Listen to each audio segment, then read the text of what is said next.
Want to get scared out?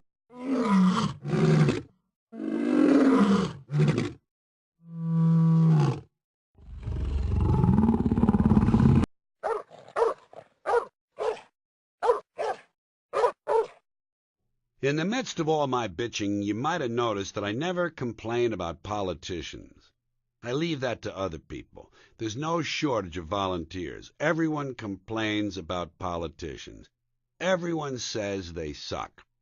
But where do people think these politicians come from? They don't fall out of the sky. They don't pass through a membrane from a separate reality. They come from American homes, American families, American schools, American churches, and American businesses, and they're elected by American voters. This is what our system produces, folks. This is the best we can do. Let's face it, we have very little to work with in this country. Garbage in, garbage out.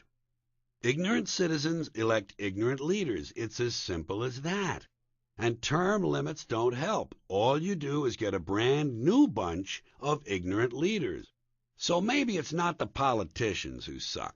Maybe it's something else. Like the public. That would be a nice realistic campaign slogan for somebody, wouldn't it? The public sucks. Elect me. Put the blame where it belongs. On the people. Because if everything is really the fault of politicians, then where are all the bright, honest, intelligent Americans who are ready to step in and replace them? Where are these people hiding? The truth is, we don't have people like that. Everyone's at the mall, scratching his balls and buying sneakers with lights in them, and complaining about the politicians. For myself, I've solved this political dilemma in a very direct way. On Election Day, I stay home. 2 reasons. First of all, voting is meaningless. This country was bought and paid for a long time ago. That empty shit they shuffle around and repackage every 4 years doesn't mean a thing.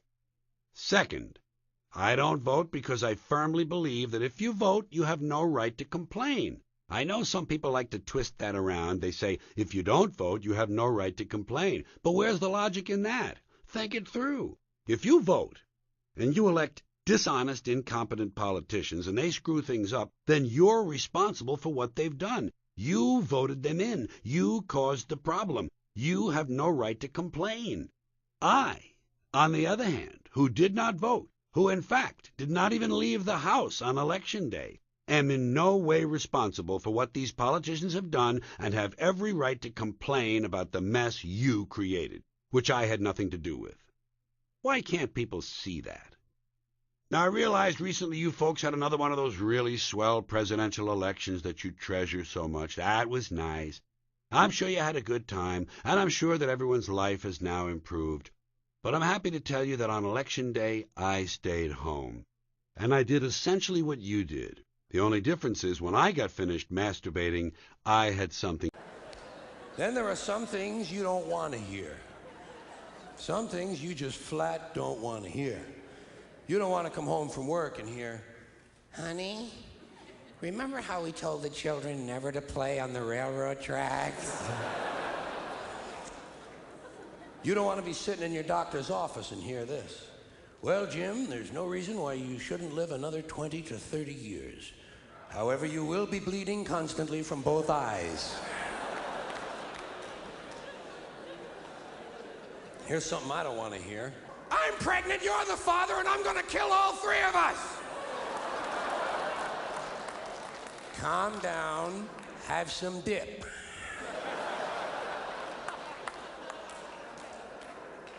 "Honey, it's the police. They have a search warrant, and the 300 kilos of cocaine are still sitting out in the living room." Here's something nobody wants to hear. Nobody wants to hear this. Try to think back to when this was appropriate to your life. You and your fiancé have been invited to your mom and dad's house for dinner for the first time. Halfway through dinner, your fiancé stands up and says, "I'll be right back. I gotta take a dump."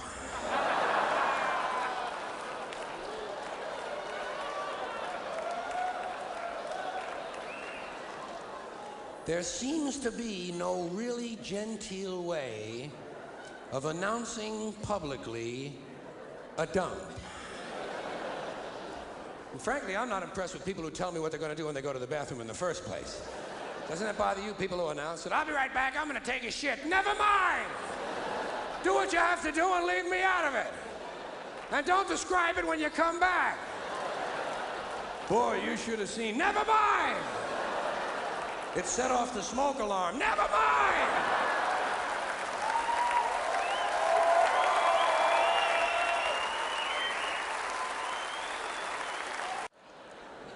Now, I'd like to begin tonight with an opening announcement. Because of the FCC, I'm never sure of what it is I'm allowed to say. So I now have my own official policy. Is the language you will not be hearing tonight.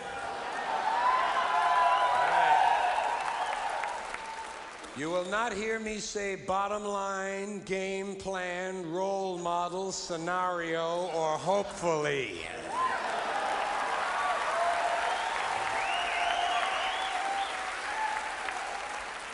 I will not kick back, mellow out, or be on a roll. I will not go for it, and I will not check it out. I don't even know what it is. And when I leave here, I definitely will not boogie. I promise not to refer to anyone as a class act, a beautiful person, or a happy camper. I will also not be saying, what a guy. And you will not hear me refer to anyone's lifestyle. If you want to know what a moronic word lifestyle is, all you have to do is realize that in a technical sense, Attila the Hun had an active outdoor lifestyle. I will also not be saying any cute things like, moi. And I will not use the French adverb très to modify any English adjectives, such as très awesome, très gnarly, très fabou, très intense, or très out of sight. I will not say concept when I mean idea. I will not say impacted when I mean affected. There will be no hands-on, state-of-the-art networking. We will not maximize, prioritize, or finalize, and we definitely will not interface. There will also be no new age lingo spoken here tonight, no support group jargon from the human potential movement. For instance, I will not share anything with you.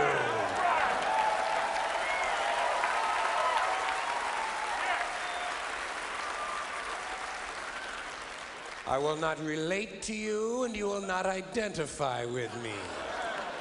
I will give you no input, and I will expect no feedback.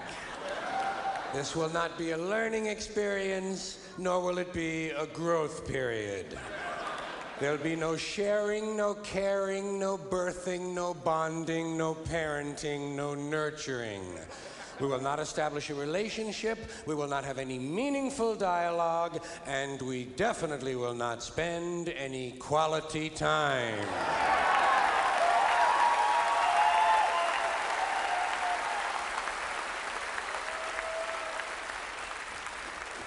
We will not be supportive of one another so that we can get in touch with our feelings in order to feel good about ourselves. And if you're one of those people who needs a little space, please go the fuck outside.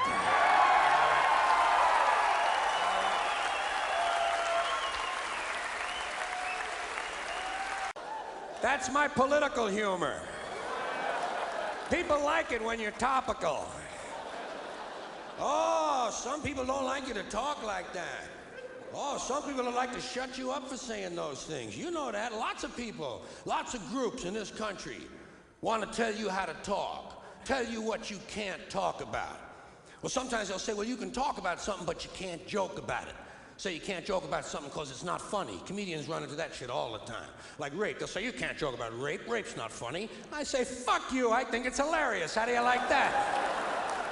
I can prove to you that rape is funny. Picture Porky Pig raping Elmer Fudd. See? Hey, why do you think they call him Porky, huh? I know what you're going to say. Elmer was asking for it. Elmer was coming on to Porky. Porky couldn't help himself. He got a hard on. He got horny. He lost control. He went out of his mind. A lot of men talk like that. A lot of men think that way. They think it's the woman's fault. They like to blame the rape on the woman. Say, hey, she had it coming. She was wearing a short skirt. These guys think women ought to go to prison for being cock teasers. Don't seem fair to me. Don't seem right. But you can joke about it. I believe you can joke about anything. It all depends on how you construct the joke. What the exaggeration is. What the exaggeration is. Because every joke needs one exaggeration. Every joke needs one thing to be way out of proportion. Give you an example. You ever see a news story like this in the paper? Every now and then you run into a story that says some guy broke into a house, stole a lot of things, and while he was in there, he raped an 81-year-old woman. And I'm thinking to myself, why? What the fuck kind of a social life does this guy have? I want to say, why did you do that? Well, she was coming on to me. We were dancing and I got horny. Hey, she was asking for it. She had on a tight bathrobe. I say, Jesus Christ, be a little fucking selective next time, will you? Now, speaking of rape, you know what I wonder? I wonder, is there more rape at the equator or the North Pole? These are the kind of things I think about when I'm sitting home alone and the power goes out. I wonder, is there more rape at the equator or the North Pole? I mean per capita. I know the populations are different. Most people think it's the equator. I think it's the North Pole. People think it's the equator because it's hot down there, they don't wear a lot of clothing, guys can see women's tits, they get horny, and there's a lot of fucking going on. That's exactly why there's less rape at the equator, because there's a lot of fucking going on. You can tell there's a lot of fucking at the equator. Take a look at the population figures. Billions of people live near the equator. How many Eskimos we got? 30? 35? No one's getting laid at the North Pole. It's too fucking cold. Guys say to their wives, hey, tonight, honey, huh? Tonight, huh? Are you crazy? The wind chill factor is 300 below. These guys are deprived, they're horny, they're pent up. Every now and then, they bust out, they gotta rape somebody. Now, the biggest problem an Eskimo rapist has, trying to get wet leather leggings off a woman who's kicking. Did you ever try to get leather pants off of someone who doesn't want to take them off?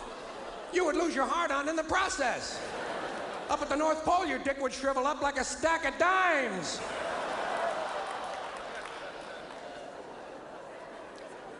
That's another thing I wonder.